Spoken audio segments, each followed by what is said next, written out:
Welcome to your UPSC 2025 Strategy Guide.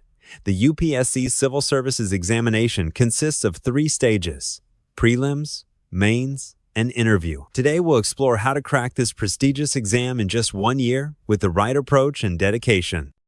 The first 3 months are crucial for building a strong foundation.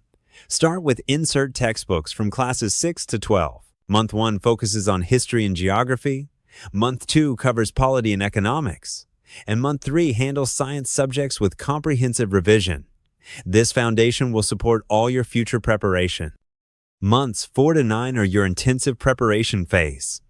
This is when you dive deep into standard reference books, maintain daily current affairs reading, and start serious answer writing practice. Regular mock tests become crucial for tracking your progress and identifying weak areas that need more attention.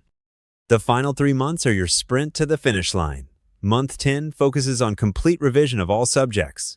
Month 11 emphasizes daily mock tests and perfecting time management skills. The last month is for final revision and developing your exam strategy. Stay calm and maintain confidence.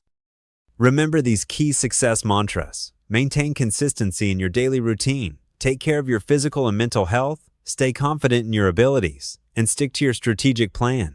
With dedication and the right approach, cracking UPSC in 1 year is absolutely achievable. Best of luck for your journey.